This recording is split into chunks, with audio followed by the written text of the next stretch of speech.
2, 3, go. Hey, Patty here. Good morning, good afternoon, or good evening po sa inyong lahat. So, welcome to the podcast. So, for today's podcast, ang ating topic is about premarital sex. So, bibigyan ko muna kayo ng background kung ano nga ba ang premarital sex. So, premarital sex is a voluntary sexual intercourse between unmarried persons. We all know naman that the popularity of the marital sex has increased in both developed and developing countries. Sexual behavior between people who are not married together to one another is referred as to a premarital sex. It is particularly alludes to intimate vaginal sex that occurs prior to legal marriage. The word can contain emotional, societal, and health dangers such as unwanted pregnancies. Kaya minsan, maraming mga kabataan ang mga nabubuntis agad cause of premarital sex. Maybe because they want pleasure or maybe because meron silang mga problema sa mga bahay nila. Kaya ang nagiging way out na lang nila is to, try something new or give them a try. Kahit hindi nila alam yung consequences because they wanted to try because of their curiosity. Hindi natin alam. But, alam nyo ba, marami kaming itinanong sa aming interview. So, last time, meron kaming in-invite na guest from San Sebastian Recolectos, Real Cavite, na 4th year student. How do you transition from sex is wrong to sex is right? So paano niyo masasabi na yung sex na yun ay nagiging tama to mali? Parang or nagiging mali yung sex na yun? So, paano ko ita-transition yung sex is wrong to sex is right? Yung question niya sa akin. So, naniniwala ko kapag ang sex is wrong, first of all, is wala ka sa legal age. We have a barrier, we have a limit yung legal age natin from, naniniwala tayo 18 above. And since sunod na rin doon is sa religious natin, religious beliefs. Sabi nga nila na before ka makipag-sex is marriage ka na, under ka na ng marriage, and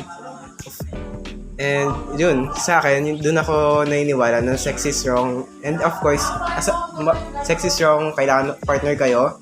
And naniniwala ako na kailangan we have yung both individual have permission to go under that, or may nagsang-ayon sila to do that act. Then from that, mag-transition tayo into sex is good. Kung saan, ayun na, pumasok na nga yung agreement ng between two, and lahat ng beliefs natin as a Filipinos, culture natin, we are Catholics, we believe that marriage is important before having sex. Sir, sa tingin niyo po sir, sa generation niyo ngayon, ano po yung napansin niyo sa generation niyo? So kung compare natin sa generation ngayon, masasabi sa noon, which sa noon naman, may mga nangyayari na sex abuse, pero ano na yun, under na rin siguro ng takot from colonization from other countries. Then and sa generation natin ngayon, masasabi ko lang is malayo din siya. More on towards sa sex is wrong tayo doon, kumbaga. Since kasi parang laganap na rin yung teenage pregnancy. Ayun na. Sama na natin yung teenage pregnancy, which is tumataas yung rate by habang dumadaan yung mga panahon. Then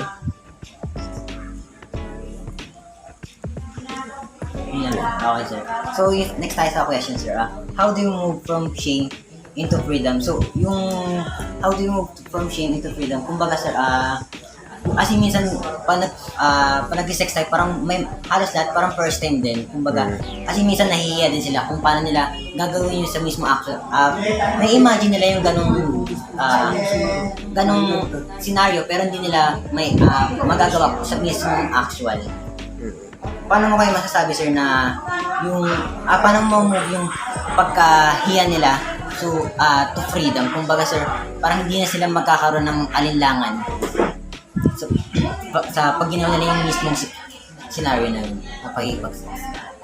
Having legal sex ba or not? Both sir, ano po yung opinion sa, if ever sa legal? Sa legal naman, ang sabi ko lang dun is, if you're comfortable with your partner naman, kung comfortable ka, then, if you, yun nga, both have permission to go under that act, then why not? Since you're already, married nga, pinili nyo na magsama na habang buhay, bumuo ng pamilya, and to build a family, part yun ng having sexual intercourse. Sa ano naman po, sa hindi po? Then, sa illegal, ayun, may iba-ibang aspect din naman kasi para pumasok sa isang bata na mag-go ng illegal sex. First, pwede sa family. Obsession, sir. Pwede sa obsession. Ayun, obsession, influenced by the others na rin. Ayun. So, ang daming pwedeng maka-affect sa isang bata na ang daming temptation na pwedeng mag-push sa kanya to go under ng illegal sex. Kumbaga sir, parang kailangan mo ka ng gabay ng magulang. Or yung friends mo na mga pagkatiwala mo talaga about yan and may matured na mindset. Yes. So, next tayo sa question, sir. How do you transfer from guilt associated with sex to pleasure with sex? How do you transfer? Ano ba? So, ayun po, for the third question, how do you transfer from guilt associated with sex to pleasure with sex? So, it means yung sa guilt associated naman po, it is about yung guilt mo na nakapag-sex ka na. Well, with the other one is yung pleasure na lang, yung iniraraos mo na lang with the term that na iniraraos mo na lang yung nararamdaman mo, kaya yung ginagawa yun ng part mo. So, how do you, transfer from guilt to pleasure? So, guilt to pleasure. Guilt. Yung guilt after, sa tingin ko yung guilt na yun, mararanasan mo na after ng pleasure. Yes. Ayun. Yun, kasi, first of all, kaya tayo nakikipag-sex is to have pleasure din. To really, para somehow malimutan natin yung mga problems natin in life. But sometimes, after that, kasi yung mga problems na yun, babalik at babalik din sa atin yan. Kasi yung problems niya, sir, parang panandalian lang yan. Kasi meron magkakaroon ng panibago. Yes. Ayun. So, ayun. So, for question number 4, how does attraction change if ever you get married and begin having sex? For that question po, how does attraction change if ever like yung kunwari po, you get married na, then, di ba po minsan po, kapag married ka na, minsan, ka lang po, ayaw na mapag-sex. Or minsan, gusto mo pa rin. Pero those times, paano po siya nagpapalit? Bakit po siya napapalit? Or, ano ba? Paano nagpapalit yung mindset ng tao once na married siya sila? Ay, by the way, sir, meron po yung karelasyon po or in-marriage. Yes. Right. So, under marriage siya, kinasal na kayo, then we're talking about sex. Yun nga. Attraction mo sa kanya. Okay. Yung marriage na yan is, first of all, responsibility yan. Kung mag-jowa pa lang kayo, or in a relationship, girlfriend, boyfriend, may responsibilities na kayo. Pagdating ng marriage, yung responsibilities na yun, mas dodoble pa. First of all, nasa adultery na kayo, pumasok na kayo kung saan yung phase ng buhay nyo is talagang napaka-serious na andyan na yung part ng gagawa kayo ng bata, which is kailangan mas mataas yung responsibilidad nyo. And ayun nga, yung sa attraction naman, kasi mag-work kayo individually Yes. Parang mag-grow kayo as yung grow nyo individual pero yung tulungan nyo parang support. Yes, connected kayo doon. Kasi isa lang naman yung sinusuportahan nyo at the end. So yun nga, sa attraction man, let's say na busy yung both individual. So maybe yun na rin yung reason kung bakit sometimes nawawala yung attraction nila sa isa't isa. Pero at the end, if they have the proper communication naman na pag-usapan ng maayos, I think mare-restore din, maayos din naman lahat ng problem nila. So, yes, may part din na attraction, it means yung na-attracted ka pa ba dun sa partner mo or sa pasawa mo? Sabagay. Diba? Kasi minsan yung isang partner mo, at kumbaga, sex lang, kumbaga, unang attraction lang sa kanya para for sex lang kayo. Hindi niya paninindigan niya yung gawain na yun eh. For attraction lang. Tapos pagdating sa dulo, nag-get married na kayo, pero yung attraction na yun, parang hindi na siya, parang nasa-satisfied, parang ganun. Hindi na fulfill yung ganun, yung kanyang kagustuhan. Parang ganun. Kaya mahirap din, kaya minsan, kaya need mag-isip, parang think twice thrice pa nga, mas mataas, mag-isip ng bago kayo gawin yung isang decision na yun. So, for question number 5, how do we control the carnal nature of ourselves and replace it with selfless love that the Bible teaches with regards to sex marriage? So, alam naman natin yung carnal nature, it is a fleshly nature, right? Kumbaga yung flesh, it means yun yung nararanasan ng katawan mo. Yun lang yung gusto ng katawan mo. And minsan na-replace and ano yun, how do we control? Paano natin nakakontrol yung flesh natin? And replace it with selfless love na sinasabi sa Bible na tinuturuan tayo na regards to sex and marriage. Kumbaga dun sa Bible nga sabi nila, katulad nga po na sabi mo earlier, nasabi sa Bible is marriage before sex. Kasi yun yung union nyo. That is the gift from God na binigay sa atin ng Lord for us to be connected with your love, with your part. So how do we control yung flesh? Ayun, gusto sabihin, paano natin siya i-control? Mahirap siya i-control. Siguro sir, sa una, parang mahihirapan ka mag-adjust. Sabi nga niya, lahat ng masama, masarap. Ayan. So, mahirap talaga siya. So, ang naisip ko lang dito, para maiwasan mo is first, tumingin ka sa ibang point of view. Tumingin ka sa iba kung saan yung pleasure na hinahanap mo. Hindi man same pleasure nung hinahanap mo talagang mismo na pleasure. Pero at some moment naman, madami tayong gawin na pwedeng hindi yung pleasure na yun, pero mapi-pleasure tayo Kumbaga, other ways. Parang pwede kang if ever nararamdam mo yun, na-feel mo na yung ganun, malapit ka na sa point na ganun. Pwede kang, kumbaga, punta ka sa mga peaceful place or makipag-usap ka ulit sa mga kaibigan mo na hindi mo na-commit natin. Kasi ito, based on experience sa akin, sir. Kumbaga, once na napunta ako sa point na gano'n, sir, parang nalimutan ko na lahat. Dumating ako sa point na gano'n. Like, pagdating ko, parang siya lang, hindi siya totally obsessed, sir. Parang, dumating lang ako sa point na parang alam ko na itong mangyayari. Like, parang, Magre-relapse ka ulit. hindi siya relapse, parang, meron ako isa-sacrifice. Parang ganun. Pag dumating, kasi bago kasi ako, sa akin kasi, planado na kasi ako bago ako pumunta sa isang situation na. Kumbaga, alam ko na yung magiging consequence at saka yung magiging sacrifice ko, either kahit family ko or friends ko yun. Doon ako dumating sa point yun. Either, ito yung last pass ko nga, hindi siya relationship, parang naging ka-MU lang, parang ganun. Dumating ako sa point na ganun na lahat, hindi naman halos lahat, parang bihira na lang kami nagkikita. Kahit meron kaming gala ng mga friends, parang dumating ako sa point na ayoko na, parang hindi ako gumugo, kahit alam ko free naman ako sa ganung time. Tapos nung nag-gets ko, after namin nag-usap kami na gano'n, tapos tumigil na kami na gano'n, na-realize ko after, 3 days yun isa, tanda ko. 3 days yun, na-realize ko ang dami ko palang mali. At saka, dumating ako sa point na nalimutan ko si God. Nalimutan ko si God ng time yun. Like parang, wala talaga akong, hindi ako pupunta sa simbahan. Nagdasal ako pero hindi siya totally pumunta ako sa simbahan talaga. Parang dami ko na-realize sa 3 araw na yun. Na-realize ko, parang dami ko nalimutan. Dami kong... Dahil lang sa simple pleasure na yun. Parang, ang dami kong na-sacrifice. Kahit si God, na-sacrifice ko siya. Kahit yung mga friends ko na sobrang lapit since grade school pa kami kakasama na kami. Sinacrifice, pati yung family ko, like, hindi ako umuwi talaga.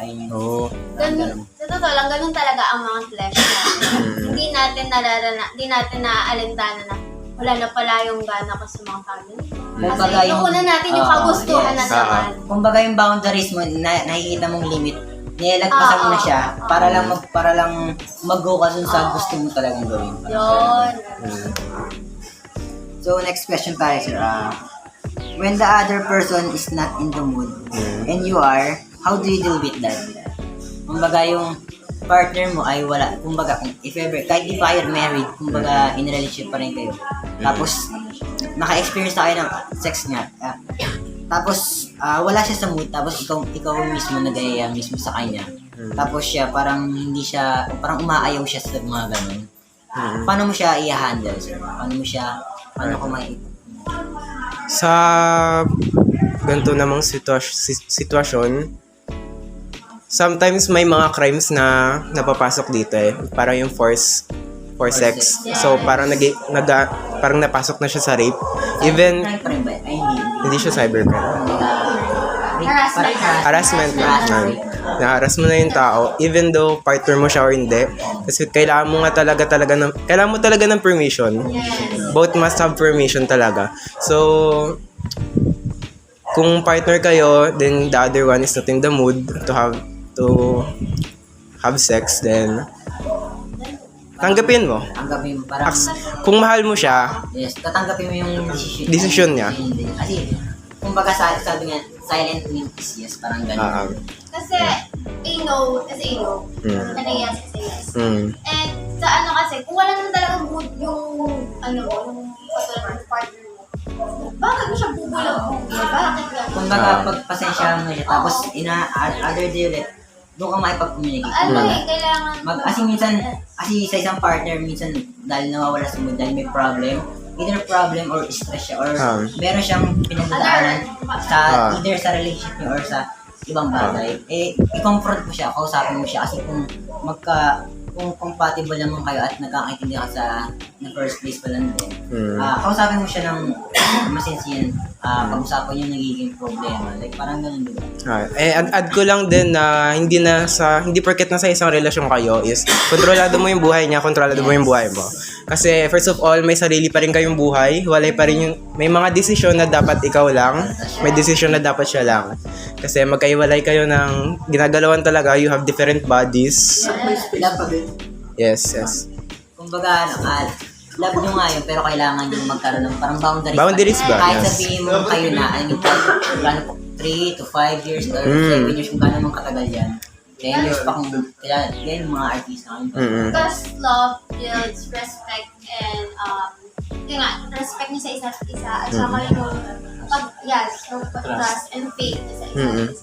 Kasi dun yung At saka, parang kumbaga yun lang, parang communication eh. Yes. Parang kung sabi niya, communication is the key, kumbaga. Diba?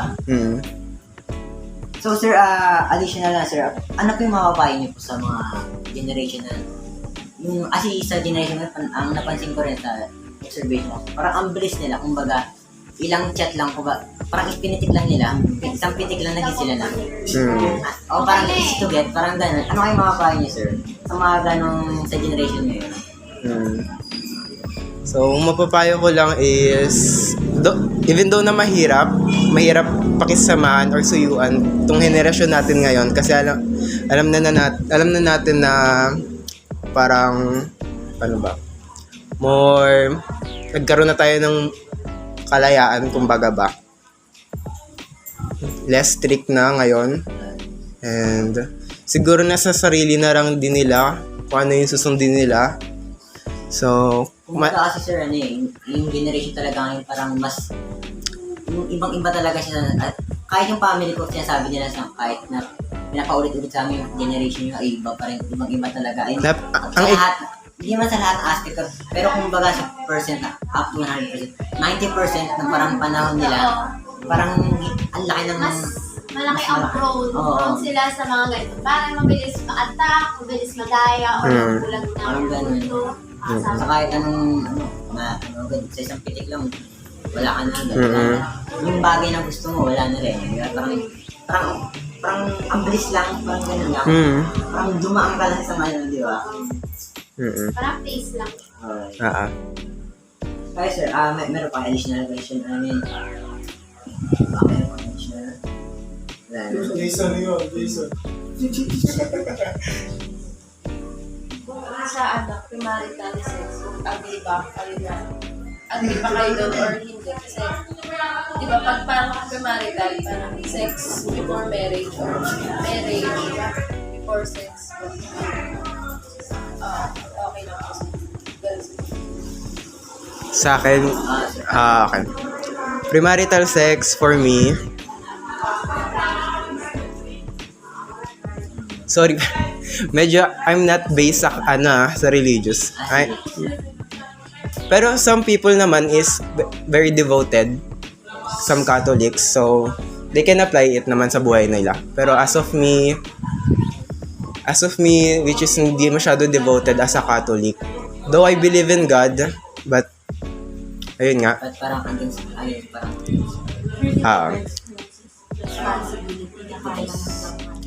Sa premarital sex naman, first of all, kailangan nandun yung presence mo. Before having it, kailangan mo talaga mag-isip talaga din kung ano yung mga consequences man na mangyayari if ever gawin nyo yung sex. Ayun. Like, parang dapat, before nyo gawin yun, dapat handa kayo. Hindi lang yung kalimutan na yung mga problema yun. Kahit sabihin mo nga, kumbaga 18 or 19 years old, kailangan, as in minsan hindi ngayon, sabi nga nila, before mo magpakilala sa mga family ng partner, kumbaga, ito mostly sa mga lalaki, kailangan may trabaho ka na. Kailangan may napatunayan ka na bago mo ipakilala yung lalaki. Pero ngayon napansin ko, sir, parang mostly parang kahit pakilala mo lang, wala nang pakialam. Pakialam yung mga... Tsaka depende rin sa kapayuan ng partner. Yeah. Mayaman ba, di ba? Kasi sa minsan kasi nag-base sila sa katayuan kasi kung pag nalaman, kunyari naging sila nga, pero pag nalaman naman yung katayuan, parang yan, doon darating sa point na maghahanap na sila ng iba. Parang ganun. Kumbaga, pag-isipan nila muna bago nila gawin yung gano'n. Yung gano'n situation. Bago sila pumunta sa gano'n point. Okay.